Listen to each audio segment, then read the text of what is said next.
今天我们学习量词翻，怎么用呢？一起来看视频吧。晨晨，你在跟谁聊天呢？怎么看起来像有什么烦心事？不好意思啊，我刚才在跟我表姐聊天呢。你知道我表姐已经有一个上初中的女儿了。自从政府鼓励多孩政策之后，我姑妈就三番五次的劝我表姐一定再要一个孩子。我表姐烦得不行，刚刚跟我抱怨了一番。为什么你的姑妈一定要让你表姐再生一个孩子？他们觉得孩子多了，年纪大的时候才能有依靠，而且只有一个孩子的话，这个孩子将来要照顾4个老人，压力太大。2个孩子可以互相帮助，减轻养老的压力。经过你的这番解释，我觉得老人这样想似乎也有道理。那你表姐为什么不想要第2个孩子呢？因为她觉得养1个孩子都很难，更别说2个了。现在养孩子要承担经济和精神的双重压力，光是教育这一项的投入就是个无底洞。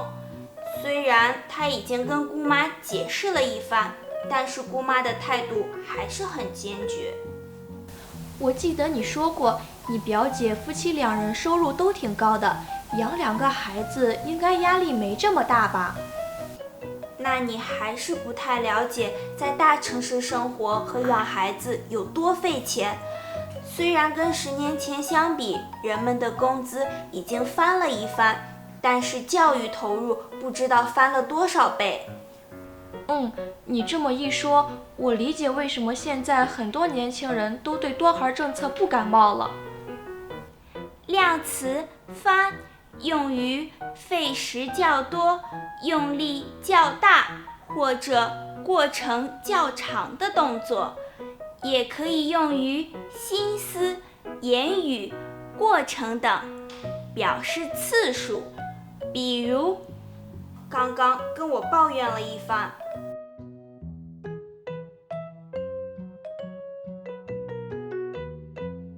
虽然他已经跟姑妈解释了一番。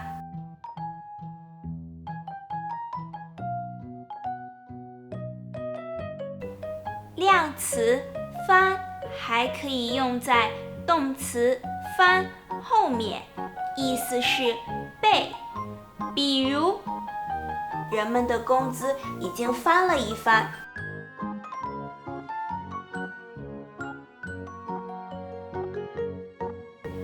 大家明白了吗？跟我读，刚刚跟我抱怨了一番。